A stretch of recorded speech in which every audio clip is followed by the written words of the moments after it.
Vigilance ਦੀ radar ਦੇ ਉੱਪਰ ਚੱਲ ਰਹੇ ਮਨਪ੍ਰੀਤ ਬਾਦਲ ਦੀਆਂ ਮੁਸ਼ਕਲਾਂ ਦੇ ਵਿੱਚ ਆਉਣ ਵਾਲੇ ਸਮੇਂ ਦੇ ਵਿੱਚ ਵਾਧਾ ਹੋ ਸਕਦਾ ਹੈ, ਕਿਉਂਕਿ ਇੱਕ ਵੱਡਾ ਤੇ ਅਹਿਮ ਬਿਆਨ ਮਨਪ੍ਰੀਤ ਬਾਦਲ ਦੇ ਸੰਬੰਧ ਦੇ ਵਿੱਚ ਸੀਐਮ ਮਾਨ ਦੇ ਵੱਲੋਂ ਆਇਆ, ਜਿਸ ਤੋਂ ਬਾਅਦ ਬਾਦਲ ਦੀਆਂ ਚਿੰਤਾਵਾਂ ਦੇ ਵਿੱਚ ਇਜ਼ਾਫਾ ਹੋਣ ਜਾ ਰਿਹਾ ਹੈ। ਕਿਸ ਤਰ੍ਹਾਂ ਦਾ ਬਿਆਨ ਹੁਣ ਸੀਐਮ ਸਾਹਿਬ ਦੇ ਵੱਲੋਂ ਮਨਪ੍ਰੀਤ ਬਾਦਲ ਦੇ ਸੰਬੰਧ ਦੇ ਵਿੱਚ ਆਇਆ ਹੈ, ਗੱਲਬਾਤ ਉਸ ਦੇ ਉੱਪਰ ਕਰਾਂਗੇ ਤੇ ਨਾਲ ਹੀ ਨਾਲ ਗੱਲਬਾਤ ਕਰਾਂਗੇ ਉਹਨਾਂ ਲਿਸਟਾਂ ਦੀ ਜਿਹੜੀਆਂ ਲਿਸਟਾਂ ਸੀਐਮ ਸਾਹਿਬ ਦੇ ਵੱਲੋਂ ਸਰਕਾਰੀ ਮੁਲਾਜ਼ਮਾਂ ਦੀਆਂ ਮੰਗਾ ਲਈਆਂ ਗਈਆਂ ਨੇ। ਇੱਕ ਵੱਡਾ ਫੈਸਲਾ ਹੁਣ ਕੱਚੇ ਅਧਿਆਪਕਾਂ ਨੂੰ ਪੱਕੇ ਕਰਨ ਤੋਂ ਬਾਅਦ ਇਹਨਾਂ ਸਰਕਾਰੀ ਮੁਲਾਜ਼ਮਾਂ ਦੇ ਸੰਬੰਧ ਦੇ ਵਿੱਚ ਆ ਸਕਦਾ ਹੈ। ਕਿਸ ਤਰ੍ਹਾਂ ਦਾ ਫੈਸਲਾ ਸਰਕਾਰ ਲੈਣ ਜਾ ਰਹੀ ਹੈ, ਗੱਲਬਾਤ ਉਸ ਦੇ ਉੱਪਰ ਵੀ ਕਰਾਂਗੇ ਤੇ ਨਾਲ ਹੀ ਨਾਲ ਗੱਲਬਾਤ ਕਰਾਂਗੇ ਕਿਸਾਨਾਂ ਨੂੰ ਰਾਹਤ ਦੇ ਸੰਬੰਧ ਦੇ ਵਿੱਚ ਸੀਐਮ ਮਾਨ ਸਾਹਿਬ ਦੇ ਵੱਲੋਂ ਦਿੱਤੇ ਗਏ ਨਵੇਂ ਆਦੇਸ਼ਾਂ ਦੀ। ਲੇਕਿਨ ਇਸ ਦੇ ਸੰਬੰਧ ਦੇ ਵਿੱਚ ਦੂਸਰੇ ਤਰਫੋਂ ਖੇਤੀਬਾੜੀ ਮੰਤਰੀ ਦਾ ਕੁਝ ਅਲੱਗ ਹੀ ਬਿਆਨ ਆਇਆ ਸੀ। ਕਿਸ ਤਰੀਕੇ ਦੇ ਨਾਲ ਮਾਨ ਸਾਹਿਬ ਅਤੇ ਖੇਤੀਬਾੜੀ ਮੰਤਰੀ ਦੇ ਬਿਆਨ ਆਮਣੋ ਸਾਹਮਣੇ ਹੋ ਗਏ ਨੇ, ਗੱਲਬਾਤ ਉਹਨਾਂ ਬਿਆਨਾਂ ਦੇ ਉੱਪਰ ਵੀ ਕਰਾਂਗੇ। ਸਤਿ ਸ਼੍ਰੀ ਅਕਾਲ, ਮੈਂ ਲਖਵਿੰਦਰ ਸਿੰਘ ਮਾਨ ਤੇ ਤੁਸੀਂ ਦੇਖ ਰਹੇ ਹੋ ਖਬਰ ਸਵੇਰ। ਇਹਨਾਂ ਸਾਰੀਆਂ ਖਬਰਾਂ ਦੇ ਉੱਪਰ ਵਿਸਥਾਰ ਦੇ ਨਾਲ ਚਰਚਾ ਕਰਨ ਦੇ ਲਈ ਮੇਰੇ ਨਾਲ ਨੇ ਪ੍ਰੋਫੈਸਰ ਮਨਜੀਤ ਸਿੰਘ ਅਣਖੀ ਜੀ। ਸਭ ਤੋਂ ਪਹਿਲਾਂ ਸਵਾਗਤ ਕਰ ਲੈਂਦੇ ਹਾਂ। ਅਣਖੀ ਜੀ, ਸਵਾਗਤ ਹੈ ਪ੍ਰੋਗਰਾਮ 'ਚ। ਬਹੁਤ ਬਹੁਤ ਸ਼ੁਕਰੀਆ ਮਾਨ ਸਾਹਿਬ, ਸਾਰਿਆਂ ਨੂੰ ਸਤਿ ਸ਼੍ਰੀ ਅਕਾਲ। ਅਣਖੀ ਸਾਹਿਬ, ਪਿਛਲੇ ਕਈ ਦਿਨਾਂ ਤੋਂ ਲਗਾਤਾਰ ਵਿਜੀਲੈਂਸ ਦੀ ਰਡਾਰ ਦੇ ਉੱਪਰ ਜਾਂ ਫਿਰ ਕਹੀਏ ਕਿ ਮਾਨ ਸਰਕਾਰ ਦੀ ਰਡਾਰ ਦੇ ਉੱਪਰ ਸਾਬਕਾ ਖਜ਼ਾਨਾ ਮੰਤਰੀ ਮਨਪ੍ਰੀਤ ਬਾਦਲ ਚੱਲ ਰਹੇ ਨੇ। ਭਾਵੇਂ ਕਿ ਵਾਰ ਪਲਟਵਾਰ ਦੀ ਸਥਿਤੀ ਚੱਲ ਰਹੀ ਹੈ, ਮਨਪ੍ਰੀਤ ਬਾਦਲ ਦੇ ਵੱਲੋਂ ਵੀ ਆਪਣੇ ਉੱਪਰ ਲੱਗੇ ਇਲਜ਼ਾਮਾਂ ਦੇ ਸੰਬੰਧ ਦੇ ਵਿੱਚ ਸਪਸ਼ਟੀਕਰਨ ਦਿੰਦੇ ਹੋਏ ਉਹਨਾਂ ਦੇ ਵੱਲੋਂ ਇੱਕ ਪ੍ਰੈਸ ਕਾਨਫਰੰਸ ਕੀਤੀ ਗਈ ਸੀ। ਲੇਕਿਨ ਹੁਣ ਕੱਲ੍ਹ ਫਿਰ ਤੋਂ ਸੀਐਮ ਸਾਹਿਬ ਦੇ ਵੱਡੇ ਬਿਆਨ ਉਹਨਾਂ ਦੇ ਸੰਦਰਭ ਦੇ ਵਿੱਚ ਆਏ ਨੇ ਤੇ ਹੁਣ ਇੱਕ ਉਹਨਾਂ ਦਾ ਕਰੀਬੀ ਰਿਸ਼ਤੇਦਾਰ ਵੀ ਮਾਨ ਸਰਕਾਰ ਦੀ ਰਡਾਰ ਦੇ ਉੱਪਰ ਹੈ। ਸੋ ਵੱਡੇ ਉਹਨਾਂ ਨੇ ਕਿਹਾ ਵੀ ਜਿਹੜੇ ਖੁਲਾਸੇ ਉਹਨਾਂ ਦੇ ਸੰਬੰਧ ਦੇ ਵਿੱਚ ਬੜੀ ਜਲਦੀ ਕਰਾਂਗੇ, ਕਿਉਂਕਿ ਮਾਨ ਸਾਹਿਬ ਕਹਿ ਰਹੇ ਨੇ ਮੇਰੇ ਕੋਲ ਸਭ ਕੁਝ ਹੈ, ਕਾਰਵਾਈ ਤਾਂ ਪੱਕੀ ਹੋਏਗੀ। ਹੁਣ ਰਿਸ਼ਤੇਦਾਰ ਵੀ, ਕਰੀਬੀ ਰਿਸ਼ਤੇਦਾਰ ਵੀ ਨਿਸ਼ਾਨੇ ਦੇ ਉੱਪਰ ਹੈ। ਕਿਵੇਂ ਦੇਖ ਰਹੇ ਹੋ ਇਸ ਪੂਰੇ ਸਿਨੈਰੀਓ ਨੂੰ ਤੇ ਕਿਹੜੇ ਉਹ ਰਿਸ਼ਤੇਦਾਰ ਨੇ ਜਿਹੜੇ ਹੁਣ ਮਨਪ੍ਰੀਤ ਬਾਦਲ ਦੇ ਨਾਲ ਸਰਕਾਰ ਦੇ ਨਿਸ਼ਾਨੇ ਤੇ ਨੇ? ਮਾਨ ਸਾਹਿਬ, ਜਿਸ ਦਿਨ ਦੀ ਭਗਵੰਤ ਮਾਨ ਦੀ ਸਰਕਾਰ ਵੱਲੋਂ ਮਨਪ੍ਰੀਤ ਬਾਦਲ ਦੇ ਸੰਬੰਧੀ ਜਾਂਚ ਜਿਹੜੀ ਕਰਵਾਈ ਜਾ ਰਹੀ ਹੈ, ਉਦੋਂ ਤੋਂ ਲੈ ਕੇ ਹੁਣ ਤੱਕ ਮਨਪ੍ਰੀਤ ਬਾਦਲ ਤੇ ਭਗਵੰਤ ਮਾਨ ਇੱਕ ਦੂਜੇ ਦੇ ਆਮੋ ਸਾਹਮਣੇ ਨੇ। ਸਭ ਤੋਂ ਪਹਿਲਾਂ ਭਗਵੰਤ ਮਾਨ ਹੁਣਾਂ ਨੇ ਜਿਸ ਦਿਨ ਵਿਜੀਲੈਂਸ ਨੇ ਕੇਸ ਦਰਜ ਕੀਤਾ ਤਾਂ ਸਭ ਤੋਂ ਪਹਿਲਾਂ ਮਨਪ੍ਰੀਤ ਬਾਦਲ ਆਪਣੀ ਪ੍ਰੈਸ ਕਾਨਫਰੰਸ ਕਰਦੇ ਆ ਤੇ ਆਪਣਾ ਪੱਖ ਸਪਸ਼ਟ ਕਰਦਿਆਂ ਹੋਇਆ ਮਨਪ੍ਰੀਤ ਬਾਦਲ ਹੁਣੀ ਭਗਵੰਤ ਮਾਨ ਨੂੰ ਕੁਝ ਲਹਿਮਾਂ, ਕੁਝ ਧਮਕੀ, ਕੁਝ ਚੁਣੌਤੀਆਂ ਵੀ ਦਿੰਦੇ। ਉਸ ਤੋਂ ਬਾਅਦ ਇੱਕ ਅਗਲੇ ਦਿਨ ਭਗਵੰਤ ਮਾਨ ਹੁਣਾਂ ਦਾ ਇੱਕ ਟਵੀਟ ਆ ਜਾਂਦਾ ਔਰ ਸ਼ੇਰ ਦੀ ਸ਼ਕਲ ਦੇ ਵਿੱਚ ਉਹਨਾਂ ਨੂੰ, ਸ਼ੇਰ ਦੇ ਰੂਪ ਦੇ ਵਿੱਚ ਉਹਨਾਂ ਨੂੰ ਇੱਕ ਸਵਾਲ ਕੀਤਾ ਜਾਂਦਾ। ਫਿਰ ਅਗਲੇ ਦਿਨ ਜਿਹੜਾ ਹੈ ਉਹ ਦੁਬਾਰਾ ਮਨਪ੍ਰੀਤ ਬਾਦਲ ਦਾ ਜਵਾਬ ਆ ਜਾਂਦਾ, ਉਹ ਵੀ ਸ਼ੇਰ ਦੇ ਰੂਪ 'ਚ ਉਸਦਾ ਉਹ ਜਵਾਬ ਦਿੰਦੇ ਆ। ਭਾਵ ਭਗਵੰਤ ਮਾਨ ਤੇ ਦੂਜੇ ਪਾਸੇ ਮਨਪ੍ਰੀਤ ਬਾਦਲ ਜਿਹੜੇ ਸਾਬਕਾ ਵਿੱਤ ਮੰਤਰੀ ਨੇ, ਉਹਨਾਂ ਦੇ ਵਿਚਕਾਰ ਟਵੀਟੀ ਦਾ ਕੰਮ ਜਾਰੀ ਹੈ, ਇੱਕ ਦੂਜੇ ਦਾ ਮਿਹਣੋ ਮਿਹਣੀ ਦਾ ਕੰਮ ਜਿਹੜਾ ਜਾਰੀ ਹੈ। ਹੁਣ ਕੱਲ ਫਿਰ ਮੁੱਖ ਮੰਤਰੀ ਸਾਹਿਬ ਜਿਹੜੇ ਉਹ ਸਾਹਮਣੇ ਆਉਂਦੇ ਆ। ਕੱਲ ਉਹਨਾਂ ਨੇ ਇੰਨੀ ਗੱਲ ਕਹੀ ਆ, ਜਿਹੜੀ ਉਹਨਾਂ ਨੇ ਡਰਾਮੇ ਦੀ ਗੱਲ ਕੀਤੀ ਸੀ। ਕਹਿੰਦੇ ਕਿ ਜਦੋਂ ਮੈਂ ਡਰਾਮੇ ਕਰਦਾ ਸਾਂ ਤਾਂ ਡਰਾਮੇ ਛੱਡ ਕੇ ਜਦੋਂ ਮੈਂ ਮਨਪ੍ਰੀਤ ਬਾਦਲ ਨਾਲ ਸਟੇਜ ਜੁਆਇਨ ਕੀਤੀ ਜਾਂ PPP ਜੁਆਇਨ ਕੀਤੀ ਤਾਂ ਉਸ ਵਕਤ ਇਹੋ ਮਨਪ੍ਰੀਤ ਬਾਦਲ ਨੇ ਜਿਹੜੀਆਂ ਮੇਰੀਆਂ ਸਿਫਤਾਂ ਦੇ ਪੁੱਲ ਬੰਨ੍ਹਦੇ ਥੱਕਦੇ ਨਹੀਂ ਸਨ। ਤਾਂ ਹੁਣ ਕਹਿੰਦੇ ਕਿਸ ਤਰੀਕੇ ਦੀਆਂ ਗੱਲਾਂ ਕਰ ਰਹੇ ਨੇ, ਇਹਦਾ ਡਰਾਮੇ ਕੌਣ ਕਰ ਰਿਹਾ, ਇਹ ਤੇ ਸਾਰੇ ਲੋਕਾਂ ਨੂੰ ਪਤਾ। ਗੱਡੀ ਆਪ ਚਲਾਉਣੀ, ਟੋਲ ਟੈਕਸ ਤੇ ਟੋਲ ਭਰਨਾ, ਕਹਿੰਦਾ ਇਹ ਕਿੰਨੀ ਕੁ ਵੱਡੀ ਗੱਲ ਹੈ ਕਿ ਜਿਸ ਨੂੰ ਤੁਸੀਂ ਬਹੁਤ ਵੱਡਾ ਦਰਸਾ ਰਹੇ ਜੀ। ਪਰ ਕਹਿੰਦੇ ਕਿ ਜਿਹੜਾ ਪੰਜਾਬ ਦੇ ਜਿਸ ਵੀ ਵਿਅਕਤੀ ਨੇ ਪੰਜਾਬ ਦੇ ਖਜ਼ਾਨੇ 'ਚੋਂ ਇੱਕ ਵੀ ਪੈਸਾ ਖਾਦਾ, ਉਹਦਾ ਹਿਸਾਬ ਜਿਹੜਾ ਮੈਂ ਲੈਣਾ। ਤੇ ਉਹਨਾਂ ਨੇ ਸਿੱਧੇ ਰੂਪ ਦੇ ਵਿੱਚ ਮਨਪ੍ਰੀਤ ਬਾਦਲ ਦੇ ਜਿਹੜੇ ਸਾਲਾ ਸਾਹਿਬ ਨੇ ਉਹਨਾਂ ਨੂੰ ਘੇਰੇ ਵਿੱਚ ਲੈਣ ਦਾ, ਕਿਉਂਕਿ ਜੋ ਕਿ ਜੈਚੀ ਜੌਹਲ ਦੇ ਨਾਮ ਜਾਣੇ ਜਾਂਦੇ, ਜੇਕਰ ਮੈਂ ਗਲਤ ਨਾ ਹੋਵਾਂ, ਕਾਂਗਰਸ ਸਰਕਾਰ ਦੇ ਸਮੇਂ ਰਾਜਾ ਵੜਿੰਗ ਵੱਲੋਂ ਬੜੇ ਅਜਿਹੇ ਇਲਜ਼ਾਮ ਜਿਹੜੇ ਨੇ ਉਹਨਾਂ ਉੱਤੇ ਲਾਏ ਜਾਂਦੇ ਰਹੇ ਆ, ਜਿਨ੍ਹਾਂ ਦੇ ਸਬੰਧ ਵਿੱਚ ਇਹ ਕਿਹਾ ਜਾਂਦਾ ਕਿ ਸਾਰਾ ਮਨਪ੍ਰੀਤ ਦਾ ਕੰਮਕਾਜ ਜਿਹੜਾ ਸੀ ਬਠਿੰਡਾ ਖੇਤਰ ਦੇ ਵਿੱਚ ਜੈਜੀ ਜੌਹਲ ਜਿਹੜੇ ਉਹ ਸੰਭਾਲਦੇ ਸਨ, ਜੋ ਜਿੱਦਾਂ ਨੂੰ ਕਿਹਾ ਗਿਆ। ਹੁਣ ਉਸੇ ਤਰੀਕੇ ਦੇ ਨਾਲ ਹੀ ਭਗਵੰਤ ਮਾਨ ਉਹਨਾਂ ਨੇ ਕਹਿ ਦਿੱਤਾ ਕਿ ਮਨਪ੍ਰੀਤ ਬਾਦਲ ਨੇ ਜਿਹੜੇ ਕੰਮ ਜੋ ਕੋ ਕਰਵਾਏ ਨੇ, ਬਕਾਇਦਾ ਜ਼ੋਰ ਦੇ ਕੇ ਉਹਨਾਂ ਨੇ ਕਿਹਾ, ਉਹਨਾਂ ਦਾ ਕਹਿੰਦੇ ਵੀ ਹਿਸਾਬ ਕਿਤਾਬ ਜਿਹੜਾ ਉਹ ਆਪਾਂ ਲੈਣਾ। ਸੋ ਇਹਨਾਂ ਸਾਰੀਆਂ ਗੱਲਾਂ ਦੇ ਸਿਲਸਿਲਿਆਂ ਦੇ ਵਿੱਚ ਜਦੋਂ ਇੱਕ ਪੱਤਰਕਾਰ ਦੇ ਵੀ ਪੁੱਛਿਆ ਕਿ ਤੁਹਾਡੇ ਵੱਲੋਂ ਜਿਹੜੀ FIR ਉਹ ਲਾਂਚ ਨਹੀਂ, ਉਹ ਕਹਿੰਦੇ ਕੋਈ ਗੱਲ ਨਹੀਂ, ਸਬਰ ਕਰੋ, ਉਹ ਵੀ ਹੋ ਜਾਏਗੀ। ਸੋ ਅਜਿਹੀਆਂ ਸਥਿਤੀਆਂ ਦੇ ਵਿੱਚ ਅਨੁਮਾਨ ਲਾਇਆ ਜਾ ਸਕਦਾ ਆਪਣੇ ਮਾਨ ਸਾਹਿਬ ਕਿ ਆਉਂਦੇ ਦਿਨ ਜਿਹੜੇ ਮਨਪ੍ਰੀਤ ਬਾਦਲ ਵਾਸਤੇ ਕਾਫੀ ਮੁਸ਼ਕਲਾਂ ਭਰਪੂਰ ਹੋ ਸਕਦੇ ਆ, ਤੇ ਨਾਲ ਹੀ ਨਾਲ ਉਹਨਾਂ ਦੇ ਜਿਹੜੇ ਸਾਲਾ ਸਾਹਿਬ ਨੇ, ਜਿਹੜੇ ਕਰੀਬੀ ਰਿਸ਼ਤੇਦਾਰ ਨੇ, ਉਹਨਾਂ ਵਾਸਤੇ ਵੀ ਇਹ ਦਿਨ ਚਿੰਤਾਵਾਂ ਵਾਲੇ ਨੇ।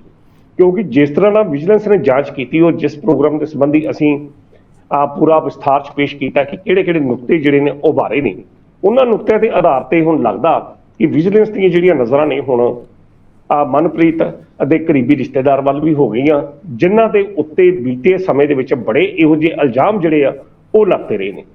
ਸੋ ਹੁਣ ਇਹ ਵੇਖਣਾ ਹੋਵੇਗਾ ਕਿ ਆਉਂਦਿਆਂ ਦਿਨਾਂ ਦੇ ਵਿੱਚ ਵਿਜੀਲੈਂਸ ਕਦੋਂ ਉਹਨਾਂ ਦੇ ਖਿਲਾਫ ਜਿਹੜੀ FIR ਲਾਂਚ ਕਰਦੀ ਆ, ਅਗਲਾ ਪੜਾਅ ਕੀ ਹੁੰਦਾ। ਪਰ ਜਿਸ ਤਰੀਕੇ ਨਾਲ ਮੁੱਖ ਮੰਤਰੀ ਸਾਹਿਬ ਦਾ ਬਿਆਨ ਕੱਲ੍ਹ ਦੀ ਪ੍ਰੈਸ ਕਾਨਫਰੰਸ ਵਿੱਚ ਆਇਆ, ਉਹ ਤੋਂ ਸਹਿਜੇ ਅਨੁਮਾਨ ਲਾਇਆ ਜਾ ਸਕਦਾ ਕਿ ਜਿਹੜੇ ਆਉਂਦੇ ਦਿਨ ਦੇ ਮਨਪ੍ਰੀਤ ਬਾਦਲ ਤੇ ਉਹਨਾਂ ਦੇ ਕਰੀਬੀਆਂ ਵਾਸਤੇ ਜਿਹੜੇ ਮੁਸ਼ਕਲਾਂ ਭਰਪੂਰ ਜ਼ਰੂਰ ਹੋਣਗੇ, ਚਿੰਤਾਵਾਂ ਜ਼ਰੂਰ ਵੱਧ ਸਕਦੀਆਂ। ਕਿਉਂਕਿ ਹੁਣ ਜਿਸ ਤਰੀਕੇ ਨਾਲ ਵਿਜੀਲੈਂਸ ਨੇ ਜਾਂਚ ਸ਼ੁਰੂ ਕੀਤੀ ਹੈ, ਤੇ ਦੂਜੇ ਪਾਸੇ ਸਰੂਪ ਚੰਦ ਸਿੰਗਲਾ ਜਿਹੜੇ ਐਪਲੀਕੈਂਟ ਜਿਨ੍ਹਾਂ ਨੇ ਦੋਸ਼ ਲਾਏ ਨੇ, 1 ਸੈਕਿੰਡ ਵੀ ਕਹਿੰਦੇ 1 ਇੰਚ ਵੀ ਮੈਂ ਪਿੱਛੇ ਜਿਹੜਾ ਉਹ ਨਹੀਂ ਹਟਣਾ ਆਪਣੇ ਬਿਆਨਾਂ ਤੋਂ, ਤਾਂ ਫਿਰ ਸਾਫ਼ ਜ਼ਾਹਰ ਆ ਕਿ ਆਉਂਦੇ ਦਿਨ ਜਿਹੜੇ ਨੇ ਜ਼ਰੂਰ ਮੁਸ਼ਕਲਾਂ ਵਾਲੇ ਮਨਪ੍ਰੀਤ ਬਾਦਲ ਵਾਸਤੇ ਹੋਣਗੇ। ਪਰ ਅਣਖੀ ਸਰ, ਜਿਸ ਤਰੀਕੇ ਨਾਲ ਤੁਸੀਂ ਬਿਆਨਾਂ ਦੀ ਗੱਲ ਕੀਤੀ ਹੈ ਵੀ ਕੱਲ ਉਹਨਾਂ ਨੇ ਬਿਆਨ ਦਿੱਤਾ ਹੈਗਾ, ਬੜੇ ਅਹਿਮ ਤਰੀਕੇ ਦੇ ਨਾਲ ਉਹਨਾਂ ਨੇ ਘੇਰਨ ਦੀ ਕੋਸ਼ਿਸ਼ ਕੀਤੀ ਹੈ, ਲੇਕਿਨ ਵਿਰੋਧੀ ਪਿਛਲੀਆਂ ਕਾਰਵਾਈਆਂ ਨੂੰ ਦੇਖਦੇ ਹੋਏ ਅਕਸਰ ਆਪਾਂ ਦੇਖਦੇ ਹਾਂ ਵੀ ਉਹ ਕਹਿੰਦੇ ਨੇ ਵੀ ਮਾਨ ਸਾਹਿਬ ਦੇ ਬਿਆਨਾਂ ਨੂੰ ਬਾਹਲਾ ਤੁਸੀਂ ਅਹਿਮੀਅਤ ਨਾ ਦਿਆ ਕਰੋ। ਉਹ ਹੁਣ ਸਰਸਰੀ 'ਚ ਲੈਣ ਲੱਗ ਗਏ ਨੇ, ਕਿਉਂਕਿ ਪਿਛਲੇ ਦਿਨੀ ਇੱਕ ਵੱਡਾ ਤੇ ਅਹਿਮ ਬਿਆਨ ਚਰਨਜੀਤ ਸਿੰਘ ਚੰਨੀ ਦੇ ਬਾਬਤ ਵੀ ਉਹਨਾਂ ਨੂੰ ਦਿੱਤਾ ਗਿਆ ਸੀ। 2 ਕਰੋੜ ਰੁਪਏ ਦੀ ਗੱਲ ਕੀਤੀ ਸੀ, ਪਲੇਅਰ ਵੀ ਲਿਆ ਕੇ ਸਾਹਮਣੇ ਬਿਠਾਤਾ ਸੀ, ਲੇਕਿਨ ਅੱਜ ਵੀ ਉਸ ਦੇ ਸੰਬੰਧ ਦੇ, ਉਹਨਾਂ ਦੇ ਖਿਡਾਰੀ ਦੇ ਸੰਬੰਧ ਦੇ ਵਿੱਚ ਜਾਂ ਫਿਰ ਚੰਨੀ ਜੀ ਦੇ ਸੰਬੰਧ ਦੇ ਵਿੱਚ ਕੋਈ FIR ਨਹੀਂ। ਉਹ ਮਾਮਲਾ ਠੰਡੇ ਵਾਸਤੇ ਦੇ ਵਿੱਚ ਹੈ। ਕੱਲ੍ਹ ਦੀ ਇਹ ਗੱਲ ਆਪਾਂ ਪ੍ਰੈਸ ਕਾਨਫਰੰਸ ਦੀ ਗੱਲ ਕਰੀਏ, ਉਹ ਵੀ ਇਸ ਮਾਮਲੇ ਬਾਰੇ ਕਹਿ ਕੇ ਉੱਠ ਕੇ ਚਲੇ ਗਏ ਨੇ ਵੀ ਅੱਗੇ ਕੋਈ ਸਵਾਲ ਨਾ ਕੀਤਾ ਜਾ ਸਕੇ। ਫਿਰ ਕਿਵੇਂ ਦੇਖੀਏ ਹੁਣ ਇਹਨਾਂ ਬਿਆਨਾਂ ਨੂੰ ਕਿ ਆਉਣ ਵਾਲੇ ਦਿਨਾਂ ਵਿੱਚ ਸੱਚਮੁੱਚ ਹੁਣ ਕੋਈ ਵੱਡੀ ਕਾਰਵਾਈ ਜੋ ਦੇ ਖਿਲਾਫ ਹੋ ਸਕਦੀ ਹੈ, ਜਾਂ ਫਿਰ ਇਹ ਵੀ ਇੱਕ ਰਾਜਨੀਤਿਕ ਬਿਆਨ ਸੀ? ਮਾਨ ਸਾਹਿਬ, ਜੇਕਰ ਮੈਂ ਭਗਵੰਤ ਮਾਨ ਦੀ ਕਾਰਜਸ਼ੈਲੀ ਦੀ ਬੀਤੇ ਦੌਰ ਦੀ ਗੱਲ ਕਰਾਂ, ਜੇਕਰ ਇਸ ਤਰ੍ਹਾਂ ਹੁੰਦਾ ਕਿ ਬਿਆਨ ਉਹ ਕਿਸੇ ਖਿਲਾਫ ਦੇ ਰਹੇ ਹੁੰਦੇ ਆ ਤੇ ਕਾਰਵਾਈ ਕਿਸੇ ਦੇ ਖਿਲਾਫ ਹੋ ਜਾਂਦੀ ਹੈ। ਓਮ ਪ੍ਰਕਾਸ਼ ਸੋਨੀ ਦੇ ਖਿਲਾਫ ਜਿਸ ਤਰੀਕੇ ਨਾਲ ਸੁਸਰੀ ਚਾਲ ਚੱਲਦੇ ਹੋਇਆ ਜਾਂਚ ਚੱਲੀ ਤੇ ਫਿਰ ਜਿਸ ਤਰੀਕੇ ਨਾਲ ਉਸ ਨੂੰ ਗ੍ਰਿਫਤਾਰ ਕੀਤਾ ਗਿਆ, ਇਹ ਅਸੀਂ ਕਹਿ ਸਕਦੇ ਕਿ ਕਾਰਜਸ਼ੈਲੀ ਦਾ ਤਰੀਕਾ ਹੈਗਾ। ਵੇਖਣ ਨੂੰ ਇਸ ਤਰ੍ਹਾਂ ਲੱਗਦਾ ਕਿ ਜਿਵੇਂ ਉੱਪਰੋਂ ਸਾਰਾ ਕੁਝ ਠੀਕ ਠਾਕ ਹੈ। ਹੁਣ ਜਿਸ ਤਰੀਕੇ ਨਾਲ ਚਰਨਜੀਤ ਸਿੰਘ ਚੰਨੀ ਦੇ ਸਬੰਧ 'ਚ ਬੀਤੇ ਦੌਰ 'ਚ ਬਹੁਤ ਕੁਝ ਭਗਵੰਤ ਮਾਨ ਦੇ ਬਿਆਨ ਆਏ, ਤਾਂ ਹੁਣ ਇਸ ਤਰ੍ਹਾਂ ਲੱਗ ਰਿਹਾ ਕਿ ਭਗਵੰਤ ਮਾਨ ਦੇ ਕੋਲ ਚਰਨਜੀਤ ਸਿੰਘ ਚੰਨੀ ਦੇ ਖਿਲਾਫ ਕੁਝ ਵੀ ਕਹਿਣ ਨੂੰ ਜਾਂ ਬੋਲਣ ਨੂੰ ਨਹੀਂ ਹੈਗਾ। ਪਰ ਮੈਨੂੰ ਪਿਛਲੇ ਤਜਰਬੇ ਦੇ ਆਧਾਰ ਤੇ ਜੋ ਮਨਪ੍ਰੀਤ ਇਹਨਾਂ ਦਾ ਭਗਵੰਤ ਮਾਨ ਹੋਣਾ ਦਾ ਰਿਹਾ, ਜੋ ਕਾਰਜਸ਼ੈਲੀ ਰਹੀ ਆ, ਮੈਨੂੰ ਇਸ ਤਰ੍ਹਾਂ ਲੱਗਦਾ ਕਿ ਜਿਹੜੀ ਵਿਜੀਲੈਂਸ ਜਿਸ ਤਰੀਕੇ ਨਾਲ 4 ਵਾਰੀ ਉਹਨਾਂ ਨੇ ਚਰਨਜੀਤ ਸਿੰਘ ਚੰਨੀ ਨੂੰ ਬੁਲਾਇਆ ਤੇ ਬਿਆਨ ਦਿੱਤੇ, ਦੂਜੇ ਪਾਸੇ ਭਗਵੰਤ ਮਾਨ ਹੋਣਾ ਨੇ, ਮੈਨੂੰ ਇਸ ਤਰ੍ਹਾਂ ਲੱਗਦਾ ਕਿ ਅਜੇ ਚਰਨਜੀਤ ਸਿੰਘ ਚੰਨੀ ਦੇ ਖਿਲਾਫ ਜਾਂਚ ਉਸੇ ਤਰੀਕੇ ਨਾਲ ਚੱਲਦੀ ਪਈ ਆ। ਤਾਂ ਤੁਸੀਂ ਦੇਖਿਓ ਆਉਂਦਿਆਂ ਕੁਝ ਦਿਨਾਂ ਦੇ ਵਿੱਚ ਉਦੋਂ ਹੀ ਪਤਾ ਲੱਗਣਾ ਕਿ ਜਦੋਂ ਇਹ ਖਬਰ ਹੋਣੀ ਕਿ ਚਰਨਜੀਤ ਸਿੰਘ ਚੰਨੀ ਨੂੰ ਵਿਜੀਲੈਂਸ ਨੇ ਕੀਤਾ ਗ੍ਰਿਫਤਾਰ। ਸੋ ਇਹ ਜਿਹੜੀਆਂ ਸਥਿਤੀਆਂ ਜਿਹੜੀਆਂ ਨੇ ਵੇਖਣ ਨੂੰ ਜ਼ਰੂਰ ਮਿਲਦੀਆਂ ਪਈਆਂ। ਹੁਣ ਅਜਿਹਾ ਕੁਝ ਹੀ ਮਨਪ੍ਰੀਤ ਬਾਦਲ ਦੇ ਸੰਦਰਭ ਦੇ ਵਿੱਚ ਵੀ ਆ, ਕਿਉਂਕਿ ਜਿਸ ਪੱਧਰ ਤੇ ਰੌਲਾ ਪੈ ਚੁੱਕਾ, ਜਿਸ ਤਰੀਕੇ ਨਾਲ ਦੋਵੇਂ ਨੇਤਾ ਇੱਕ ਦੂਜੇ ਦੇ ਸਾਹਮਣੇ ਆ ਚੁੱਕੇ ਆ, ਤਾਂ ਕੁਦਰਤੀ ਤੌਰ ਤੇ ਸੁਖਵਿੰਦਰ ਆਪਣੇ ਮਾਨ ਸਾਹਿਬ ਅਗਲੇ ਦਿਨਾਂ 'ਚ ਕੁਝ ਨਾ ਕੁਝ ਜ਼ਰੂਰ ਹੋਵੇਗਾ। ਕਿਉਂਕਿ ਇਸ ਗੱਲ ਦਾ ਹੁਣ ਭਗਵੰਤ ਮਾਨ ਨੂੰ ਵੀ ਪਤਾ ਲੱਗ ਗਿਆ ਕਿ ਵਿਰੋਧੀ ਉਹਨਾਂ ਦੇ ਬਿਆਨਾਂ ਨੂੰ ਕਿਸ ਤਰੀਕੇ ਨਾਲ ਅਹਿਮੀਅਤ ਦਿੰਦੇ ਨੇ ਜਾਂ ਉਹਨਾਂ ਦੇ ਉੱਤੇ ਤੰਜ ਜਿਹੜਾ ਕੱਸਦੇ ਨੇ। ਜੀ ਸਰ, ਦੂਸਰੇ ਪਾਸੇ ਹੁਣ ਆਪਾਂ ਮਾਨ ਸਾਹਿਬ ਦੀ ਉਸ ਸ਼ਲਾਘਾਯੋਗ ਕਦਮ ਦੀ ਵੀ ਗੱਲ ਕਰਾਂਗੇ, ਜਿਹੜਾ ਪਿਛਲੇ ਦਿਨੀ ਕੱਚੇ ਅਧਿਆਪਕਾਂ ਨੂੰ ਪੱਕੇ ਕੀਤਾ ਗਿਆ, ਭਾਵੇਂ ਕਿ ਉਹ ਵਾਦ ਵਿਵਾਦ ਦੇ ਵਿੱਚ ਰਿਹਾ ਹੈ। ਕਿਉਂਕਿ ਕੁਝ ਜਿੱਥੇ ਵਿਰੋਧੀ ਨੇ ਉਹ ਤੰਜ ਕੱਸ ਰਹੇ ਨੇ ਵੀ ਇਹ ਧੋਖਾ ਕੀਤਾ ਗਿਆ ਹੈ, ਲੇਕਿਨ ਉਹਨਾਂ ਅਧਿਆਪਕਾਂ ਦੇ ਵੱਲੋਂ ਖੁਸ਼ੀ ਦਾ ਪ੍ਰਗਟਾਵਾ ਵੀ ਕੀਤਾ ਗਿਆ, ਜਿਹੜੇ ਪੱਕੇ ਕੀਤੇ ਗਏ ਨੇ, ਕੇਕ ਕੱਟੇ ਗਏ ਸੀਗੇ। ਸੋ ਵੀ ਸਾਨੂੰ ਬਹੁਤ ਸਾਡੇ ਲਈ ਬੜਾ ਫਾਇਦੇਮੰਦ ਇਹ ਸੌਦਾ ਰਿਹਾ ਹੈ, ਜਾਂ ਜੋ ਕਦਮ ਸਰਕਾਰ ਵੱਲੋਂ ਚੁੱਕਿਆ ਗਿਆ ਸਾਡੇ ਪੱਖ ਦੇ ਵਿੱਚ। ਲੇਕਿਨ ਹੁਣ ਦੂਸਰੇ ਪਾਸੇ ਇੱਕ ਅਹਿਮ ਫੈਸਲਾ ਸਰਕਾਰ ਹੋਰ ਲੈਣ ਜਾ ਰਹੀ ਹੈ। ਮੁਲਾਜ਼ਮਾਂ ਦੇ ਪੱਖ ਦੇ ਵਿੱਚ ਰਹੇਗਾ ਜਾਂ ਫਿਰ ਵਿਰੁੱਧ ਜਾਏਗਾ, ਇਹ ਹੁਣ ਦੇਖਣ ਵਾਲੀ ਗੱਲ ਹੋਈ। ਕਿਉਂਕਿ ਭੱਤਿਆਂ ਨੂੰ ਲੈ ਕੇ ਲਗਾਤਾਰ ਵੱਖ-ਵੱਖ ਕੇਡਰਾਂ ਦੇ ਵੱਲੋਂ ਵੱਖ-ਵੱਖ ਭੱਤੇ ਨੇ, ਉਹਨਾਂ ਨੂੰ ਲੈ ਕੇ ਸਰਕਾਰ ਨੂੰ ਟਾਰਗੇਟ ਕੀਤਾ ਜਾਂਦਾ ਹੈ। ਤੇ ਹੁਣ ਮਾਨ ਸਰਕਾਰ ਵੱਲੋਂ ਲਿਸਟਾਂ ਸਾਰੇ ਮੁਲਾਜ਼ਮਾਂ ਦੀਆਂ ਮੰਗਾ ਲਈਆਂ ਨੇ, ਭੱਤਿਆਂ ਦੀਆਂ ਮੰਗਾ ਲਈਆਂ ਨੇ। ਕਿਹੜਾ ਉਹ ਫੈਸਲਾ ਜਿਹੜਾ ਭੱਤਿਆਂ ਦੇ ਸੰਬੰਧ ਦੇ ਵਿੱਚ, ਸਰਕਾਰੀ ਮੁਲਾਜ਼ਮਾਂ ਦੇ ਸੰਬੰਧ ਦੇ ਵਿੱਚ ਸਰਕਾਰ ਲੈਣ ਜਾ ਰਹੀ ਹੈ, ਤੇ ਇਸ ਫੈਸਲੇ ਦਾ ਸਰਕਾਰ ਦੇ ਉੱਪਰ ਕਿਸ ਤਰ੍ਹਾਂ ਦਾ ਪ੍ਰਭਾਵ ਪੈਣ ਵਾਲਾ ਹੈ, ਤੇ ਮੁਲਾਜ਼ਮ ਇਸ ਫੈਸਲੇ ਤੋਂ ਬਾਅਦ ਜੋ ਸਰਕਾਰ ਫੈਸਲਾ ਲੈ ਰਹੀ ਹੈ, ਇਹ ਫੈਸਲਾ ਸਰਕਾਰ ਦਾ ਮੁਲਾਜ਼ਮਾਂ ਦੇ ਪੱਖ 'ਚ ਰਹੇਗਾ ਜਾਂ ਫਿਰ ਮੁਲਾਜ਼ਮਾਂ ਨੂੰ ਨੁਕਸਾਨ ਹੋਣ ਵਾਲਾ ਹੈ? ਕਿਵੇਂ ਦੇਖ ਰਹੇ ਹੋ ਫੈਸਲੇ ਨੂੰ, ਤੇ ਕਿਹੜਾ ਉਹ ਫੈਸਲਾ ਜਿਹੜਾ ਹੁਣ ਮੁਲਾਜ਼ਮਾਂ ਦੇ ਲਈ ਸਰਕਾਰ ਲੈਣ ਜਾ ਰਹੀ ਹੈ? ਮੌਜੂਦਾ ਜਿਹੜੀ ਸਰਕਾਰ ਹੈਗੀ ਆ, ਇਹ ਜਿਹੜੇ ਆਪਣੇ ਸਰਕਾਰੀ ਮੁਲਾਜ਼ਮ ਨੇ 44 ਦੇ ਕਰੀਬ ਮਹਿਕਮੇ ਨੇ, ਉਹਨਾਂ ਮੁਲਾਜ਼ਮਾਂ ਨੂੰ ਜਿਹੜੇ 37 ਭੱਤੇ ਜਿਹੜੇ ਦਿੱਤੇ ਜਾਂਦੇ ਆ, ਉਹਨਾਂ 37 ਭੱਤਿਆਂ ਨੂੰ 5-6 ਭੱਤਿਆਂ ਦੇ ਵਿੱਚ ਮਰਜ ਕਰਨ ਦੀ ਯੋਜਨਾ ਜਿਹੜੀ ਬਣਾਈ ਹੈ। ਸਰਕਾਰ ਦਾ ਤਰਕ ਇਹ ਆ ਕਿ ਇਸ ਤਰੀਕੇ ਨਾਲ ਜਿਹੜੇ 37 ਭੱਤੇ ਨੇ ਜਿਹੜੇ ਅਲੱਗ-ਅਲੱਗ ਨੇ, ਜਦੋਂ ਤਨਖਾਹ ਮੁਲਾਜ਼ਮਾਂ ਨੂੰ ਦੇਣੀ ਹੁੰਦੀ ਹੈ ਸਰਕਾਰੀ ਮੁਲਾਜ਼ਮਾਂ ਨੂੰ, ਤਾਂ ਉਸ ਵਕਤ ਫਿਰ ਇਹ ਭੱਤਿਆਂ ਨੂੰ ਇਕੱਠੇ ਕਰਨ ਦੇ ਵਿੱਚ ਬਹੁਤ ਕੁਝ ਇਹੋ ਜਿਹਾ ਹੁੰਦਾ ਜਿਸ ਤਰ੍ਹਾਂ ਤਨਖਾਹ ਦੇ ਵਿੱਚ ਦੇਰੀ ਹੋ ਜਾਂਦੀ ਆ ਤੇ ਮੁਲਾਜ਼ਮ ਵਰਗ ਨਿਰਾਸ਼ ਹੁੰਦਾ। ਉਹ ਕਹਿੰਦੇ ਕਿ ਇਹ ਜਿਹੜੀ ਜਾਣਕਾਰੀ ਆ ਵੱਖ-ਵੱਖ ਵਿਭਾਗਾਂ ਤੋਂ ਬੀਤੇ 2 ਸਾਲਾਂ ਤੋਂ ਜਿਹੜੀ ਬੁਲਾਈ ਜਾ ਰਹੀ ਆ, ਪਰ ਇਹਦੇ ਉੱਤੇ ਕਾਰਵਾਈ ਜਿਹੜੀ ਨਹੀਂ ਹੋਈ। ਪਰ ਹੁਣ 5 ਅਗਸਤ ਤੱਕ ਸਰਕਾਰ ਨੇ ਇਸ ਨੂੰ ਟਾਈਮ ਬਾਉਂਡ ਕਰ ਦਿੱਤਾ ਕਿ ਉਹ ਜਾਣਕਾਰੀ ਜਿਹੜੀ ਵੱਖ-ਵੱਖ ਵਿਭਾਗ ਕਿਹੜੇ-ਕਿਹੜੇ 37 ਭੱਤੇ ਨੇ ਉਹ ਦੇਣ, ਉਹਨਾਂ ਨੂੰ 5-6 ਭੱਤਿਆਂ 'ਚ ਮਰਜ ਕਰਕੇ ਤਨਖਾਹ ਜਿਹੜੀ ਆ ਟਾਈਮ ਸਿਰ ਦਿੱਤੀ ਜਾ ਸਕੇ, ਤਾਂ ਜੋ ਪਤਾ ਲੱਗ ਸਕੇ ਕਿ ਕਿਹੜੇ ਭੱਤੇ ਜ਼ਰੂਰੀ ਹਨ ਜਾਂ ਕਿਹੜੇ ਭੱਤੇ ਗੈਰ ਜ਼ਰੂਰੀ। ਹੁਣ ਸਰਕਾਰ ਦਾ ਇਹ ਜਿਹੜਾ ਕਦਮ ਆ, ਆਪਣੇ ਆਪ ਦੇ ਵਿੱਚ ਸਰਕਾਰ ਤਾਂ ਕਹਿ ਰਹੀ ਬੜੀ ਸ਼ਲਾਘਾਯੋਗ ਆ, ਪਰ ਇਸ ਤਰ੍ਹਾਂ ਲੱਗਦਾ ਕਿ ਜਿਵੇਂ ਮੁਲਾਜ਼ਮ ਵਰਗ ਦੇ ਉੱਤੇ ਇਹ ਇੱਕ ਵੱਡਾ ਝਟਕੇ ਦੇ ਰੂਪ ਦੇ ਵਿੱਚ ਵੀ ਇਸ ਨੂੰ ਵੇਖਿਆ ਜਾ ਸਕਦਾ, ਕਿਉਂਕਿ ਇਹਨਾਂ 37 ਭੱਤਿਆਂ ਦੇ ਵਿੱਚ ਕੁਝ ਭੱਤੇ ਅਜਿਹੇ ਵੀ ਹੋਣਗੇ ਜਿਹੜੇ ਸਰਕਾਰ ਕਹੂਗੀ ਜੀ ਇਹਨਾਂ ਦੀ ਕੋਈ ਲੋੜ ਨਹੀਂ, ਇਹਨਾਂ ਦੀ ਵਰਤੋਂ ਹੀ ਨਹੀਂ ਆਉਂਦੀ, ਇਹਨਾਂ ਨੂੰ ਡਾਟ ਦਿੱਤਾ ਜਾਵੇ। ਜਿਸ ਤਰੀਕੇ ਦੇ ਨਾਲ ਆਮ ਮੁਲਾਜ਼ਮਾਂ ਨੂੰ ਕੁਝ ਇਦਾਂ ਦੇ ਮਹਿਕਮੇ ਹੈਗੇ ਨੇ ਜਿਨ੍ਹਾਂ ਦੇ ਵਿੱਚ ਸਾਈਕਲ ਭੱਤਾ ਵੀ ਜਿਹੜਾ ਦਿੱਤਾ ਜਾਂਦਾ। ਹੁਣ ਅੱਜ ਕੱਲ੍ਹ ਕਿਸੇ ਕੋਲ ਸਾਈਕਲ ਹੈ ਹੀ ਨਹੀਂ, ਤਾਂ ਉਸ ਸੰਬੰਧ ਦੇ ਵਿੱਚ ਵੇਖਿਆ ਜਾਏਗਾ ਕਿ ਹਾਂ ਭਾਈ ਇਹ ਭੱਤੇ ਜ਼ਰੂਰੀ ਹਨ ਜਾਂ ਗੈਰ ਜ਼ਰੂਰੀ। ਉਹਨਾਂ ਭੱਤਿਆਂ ਦੇ ਉੱਤੇ ਵੀ ਕੈਂਚੀ ਜਿਹੜੀ ਆ ਉਹ ਚੱਲ ਸਕਦੀ ਹੈ। ਫਿਰ ਉਸ ਸੰਦਰਭ ਦੇ ਵਿੱਚ ਇਹ ਵੀ ਵੇਖਿਆ ਜਾਵੇਗਾ ਕਿ ਹਾਂ ਭਾਈ ਕਿਹੜੇ ਭੱਤਿਆਂ ਨੂੰ ਦਰ ਜ਼ਿਆਦਾ ਆ ਜਾਂ ਘੱਟ ਆ, ਉਹਨਾਂ ਨੂੰ ਇਸ ਤਰੀਕੇ ਨਾਲ ਕਰ ਦਿੱਤਾ ਜਾਵੇ ਤਾਂ ਜੋ ਮੁਲਾਜ਼ਮ ਵਰਗ ਨੂੰ ਇਸ ਦਾ ਨੁਕਸਾਨ ਪਤਾ ਹੀ ਨਾ ਲੱਗੇ ਕਿ ਨੁਕਸਾਨ ਹੋਇਆ ਕਿ ਨਹੀਂ ਹੋਇਆ। ਅਜਿਹੀ ਸਥਿਤੀ ਵੀ ਹੋ ਸਕਦੀ ਹੈ। ਸੋ ਸਰਕਾਰ ਦਾ ਜਿਹੜਾ ਆਪਣਾ ਤਰਕ ਆ ਉਹ ਤਾਂ ਇਹ ਤਰਕ ਆ ਕਿ ਮੁਲਾਜ਼ਮਾਂ ਦੀਆਂ ਤਨਖਾਹਾਂ ਸਮੇਂ ਸਿਰ ਨਹੀਂ ਦਿੱਤੀਆਂ ਜਾਂਦੀਆਂ ਭੱਤਿਆਂ ਦੇ ਕਾਰਨ, ਤਾਂ ਕਿਉਂ ਨਾ ਇਹਨਾਂ ਭੱਤਿਆਂ ਨੂੰ 5-6 ਭੱਤਿਆਂ ਦੇ ਵਿੱਚ ਰੂਪ ਦੇ ਵਿੱਚ ਜਿਹੜਾ ਮਰਜ ਆ ਉਹ ਕਰ ਲਿਆ ਜਾਵੇ।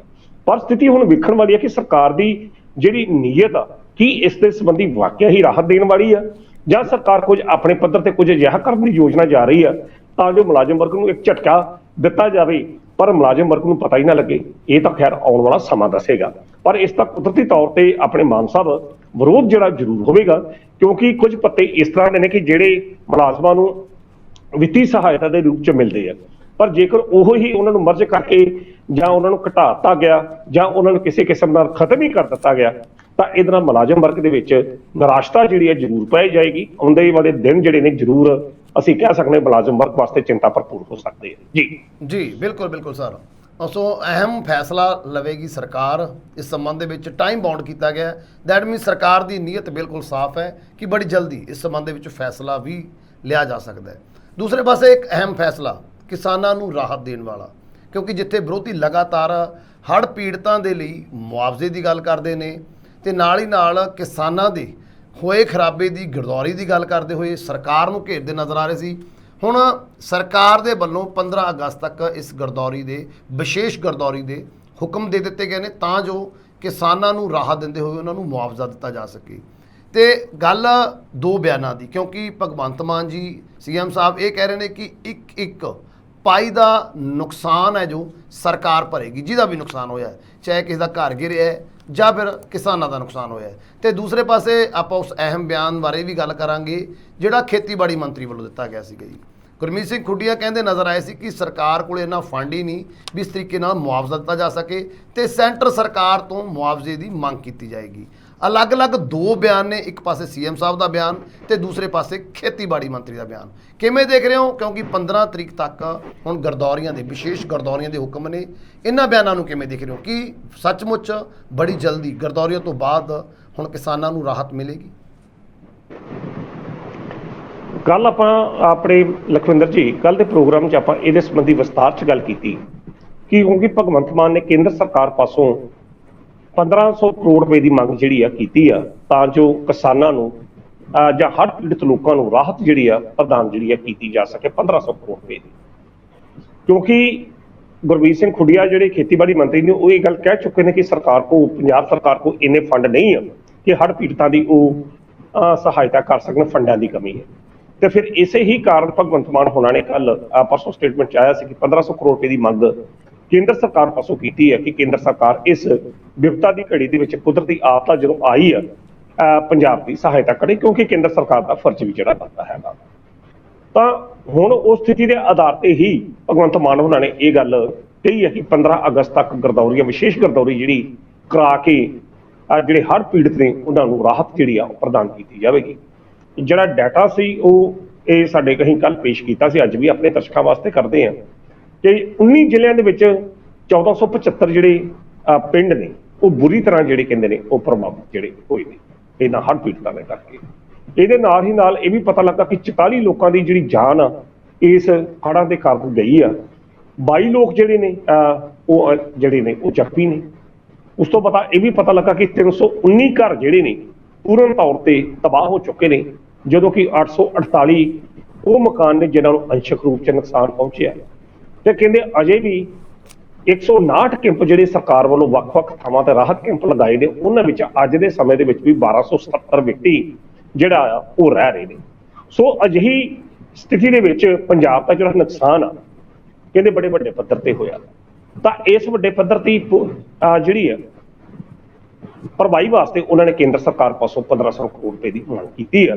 ਤੇ ਹੁਣ ਜਿਸ ਤਰੀਕੇ ਨਾਲ ਉਹਨਾਂ ਨੇ ਇਹ ਗੱਲ ਕਹਿ ਦਿੱਤੀ ਕਿ ਗਰਦੌਰੀ 15 ਅਗਸਤ ਤੱਕ ਕਰ ਲਈ ਹੈ, ਵਿਸ਼ੇਸ਼ ਗਰਦੌਰੀ। ਹੁਣ ਦੂਸਰੇ ਪਾਸੇ ਵਿਰੋਧੀਆਂ ਨੇ ਵੀ ਇਸ ਮਸਲੇ ਨੂੰ ਬੜਾ ਗੰਭੀਰਤਾ ਰੂਪ 'ਚ ਲਿਆ। ਉਹਨਾਂ ਨੇ ਕਿਹਾ ਕਿ ਅਜੇ ਕਈਆਂ ਥਾਵਾਂ ਤੇ ਪਾਣੀ ਜਿਹੜਾ ਖੜਾ ਆ, ਤਾਂ ਅਜਿਹੀ ਸਥਿਤੀ ਦੇ ਵਿੱਚ ਜਿਹੜੀ ਆ ਗਰਦੌਰੀ ਨਹੀਂ ਹੋ ਸਕਦੀ। ਤਾਂ ਫਿਰ ਗਰਦੌਰੀ ਜੇ ਲੇਟ ਹੋਏਗੀ ਤਾਂ ਜਿਹੜੇ ਫਿਰ ਪ੍ਰਭਾਵਿਤ ਪੀੜਤ ਲੋਕ ਨੇ ਉਹਨਾਂ ਨੂੰ ਰਾਹਤ ਸਮੱਗਰੀ ਜਿਹੜੀ ਆ ਉਹ ਦੇਰ ਨਾਲ ਪਹੁੰਚੇਗੀ। ਕਹਿੰਦੇ ਗਰਦੌਰੀ ਹੁੰਦੀ ਰਹਿਣੀ ਚਾਹੀਦੀ ਆ, ਮੁਆਵਜ਼ਾ ਜਿਹੜਾ ਪਹਿਲਾਂ ਦੇ ਦਿੱਤਾ ਜਾਵੇ। ਦੂਜੇ ਪਾਸੇ ਇੱਕ ਹੋਰ ਚਿੰਤਾ ਵਧਾਉਣ ਵਾਲੀ ਗੱਲ ਆ ਕਿ ਭਾਖੜਾ ਡੈਮ ਦਾ ਜਿਹੜਾ ਪਾਣੀ ਆ 1660 ਫੁੱਟ ਤੱਕ ਪਹੁੰਚ ਗਿਆ, ਜਦੋਂ ਕਿ ਉਸਦੀ ਜਿਹੜੀ ਕਪੈਸਿਟੀ ਆ 1685 ਤੱਕ ਉਸਦੀ ਕਪੈਸਿਟੀ ਜਿਹੜੀ ਹੈਗੀ ਆ। ਹੁਣ 1660 ਹਾਲਾਂਕਿ 1675 ਜਿਹੜੀ ਆ ਉਹਦੀ ਕਪੈਸਿਟੀ ਆ 1660 ਤੱਕ ਪਹੁੰਚ ਚੁੱਕਾ ਤੇ ਰੋਜ਼ ਹਜੇ 5000 ਕਿਊਸੈਕ ਦੇ ਹਿਸਾਬ ਨਾਲ ਪਾਣੀ ਵਿੱਚ ਭਾਖੜਾ ਡੈਮ 'ਚ ਛੱਡਿਆ ਜਾ ਰਿਹਾ। ਪਰ ਜਿਸ ਤਰੀਕੇ ਨਾਲ ਪਾਣੀ ਦਾ ਪੱਧਰ ਇਹ ਵੱਧਦਾ ਪਿਆ, ਇਹ ਕੁਦਰਤੀ ਤੌਰ ਤੇ ਜੇਕਰ ਗੇਟ ਖੋਲ੍ਹਣੇ ਪੈ ਜਾਂਦੇ ਆ ਭਾਖੜਾ ਡੈਮ ਦੇ, ਤਾਂ ਫਿਰ ਹੋਰ ਸਥਿਤੀ ਜਿਹੜੀ ਆ ਉਹ ਪਾਣੀ ਜਿਹੜਾ ਸਰਹੱਦੀ ਆਪਾਂ ਕਹਿ ਸਕਦੇ ਹਾਂ ਕਿ ਸ਼ਹਿਰੀ ਖੇਤਰਾਂ ਜਾਂ ਪੇਂਡੂ ਖੇਤਰਾਂ ਚਾਹੇਗਾ ਦਰਿਆਵਾਂ ਦਾ ਪਾਣੀ, ਗਰਦੌਰੀ ਫਿਰ ਲੇਟ ਹੋਵੇਗੀ। ਤਾਂ ਅਜਿਹੀ ਸਥਿਤੀ ਦੇ ਵਿੱਚ ਹੁਣ ਠੀਕ ਹੈ ਕਿ ਸਰਕਾਰ ਦੇ ਵੀ ਆਪਣੇ ਕੁਝ ਨਿਯਮ ਨੇ, ਉਹਨਾਂ ਨੇ ਆਪਣੇ ਨਿਯਮਾਂ ਦੇ ਤਹਿਤ ਜਿਹੜਾ ਕਾਰਵਾਈ ਕਰਨੀ ਹੁੰਦੀ ਹੈ। ਪਰ ਲੋਕ ਜਿਹੜੇ ਨੇ ਇਸ ਵੇਲੇ ਸਰਕਾਰ ਵੱਲ ਅੱਖਾਂ ਅੱਡੀ ਬੈਠੇ ਨੇ ਤਾਂ ਜੋ ਸਰਕਾਰ ਉਹਨਾਂ ਦੀ ਇਸ ਵਿਪਤਾ ਦੀ ਘੜੀ 'ਚ ਬਾਂਹ ਫੜੇ। ਹੁਣ ਅਗਲੇ ਦਿਨਾਂ 'ਚ ਮੌਸਮ ਕਿਹੋ ਜਿਹਾ ਹੁੰਦਾ ਜਾਂ ਕਿਹੋ ਜਿਹਾ ਨਹੀਂ, ਇਹ ਤਾਂ ਕੁਦਰਤ ਦੇ ਹੱਥ ਹੈਗਾ। ਪਰ ਹੁਣ ਜਿਸ ਤਰੀਕੇ ਨਾਲ ਗਰਦੌਰੀ ਦੀ ਗੱਲ ਕੀਤੀ ਹੈ ਕਿ 15 ਅਗਸਤ ਤੱਕ ਗਰਦੌਰੀ, ਜੇ ਤਾਂ ਮੌਸਮ ਠੀਕ ਰਹਿੰਦਾ ਫਿਰ ਤਾਂ ਰਾਹਤ ਸਮੱਗਰੀ ਜਾਂ ਰਾਹਤ ਪਹੁੰਚ ਜਾਏਗੀ। ਜੇਕਰ ਇਹੋ ਹੀ ਹਾਲਾਤ ਰਹੇ ਤਾਂ ਕਿਸਾਨਾਂ ਦਾ ਜਾਂ ਪੰਜਾਬ ਦੇ ਲੋਕਾਂ ਦਾ ਨੁਕਸਾਨ ਹੋ ਸਕਦਾ। ਸੋ ਸਰਕਾਰ ਨੂੰ ਚਾਹੀਦਾ ਕਿ ਇਸ ਵਿਪਤਾ ਦੀ ਘੜੀ ਦੇ ਵਿੱਚ ਪਹਿਲ ਦੇ ਆਧਾਰ ਤੇ ਗਰਦੌਰੀ ਕਰਾਉਣੀ ਜਾਂ ਬਾਅਦ 'ਚ ਕਰਾਉਣੀ ਉਹ ਇੱਕ ਵੱਖਰਾ ਮੁੱਦਾ, ਪਹਿਲ ਦੇ ਆਧਾਰ ਤੇ ਜਿਹੜੇ ਪੀੜਤ ਲੋਕ ਨੇ ਉਹਨਾਂ ਦੀ ਬਾਂਹ ਫੜੇ ਤਾਂ ਜੋ ਉਹਨਾਂ ਨੂੰ ਇਸ ਵਿਪਤਾ ਦੀ ਘੜੀ ਵਿੱਚ ਇਹ ਮਹਿਸੂਸ ਹੋਵੇ ਕਿ ਸਰਕਾਰ ਜਾਂ ਪ੍ਰਸ਼ਾਸਨ ਹਰ ਸਮੇਂ ਉਹਨਾਂ ਦੇ ਨਾਲ ਖੜਾ ਹੈਗਾ। ਹੁਣ ਇਹ ਵੇਖਣਾ ਹੋਵੇਗਾ, ਜਿਸ ਤਰ੍ਹਾਂ ਭਗਵੰਤ ਮਾਨ ਹੋਣਾ ਨੇ ਇਹ ਵੀ ਬਿਆਨ ਦਿੱਤਾ ਕਿ ਪਾਈ ਦਾ ਜਿਹੜਾ ਆ ਉਹ ਭਰਪਾਈ ਜਿਹੜੀ ਆ ਕੀਤੀ ਜਾਵੇਗੀ ਪੰਜਾਬ ਦੇ ਲੋਕਾਂ ਦੀ, ਜਿਹੜੇ ਪ੍ਰਭਾਵਿਤ ਹੋਏ ਨੇ ਲੋਕ।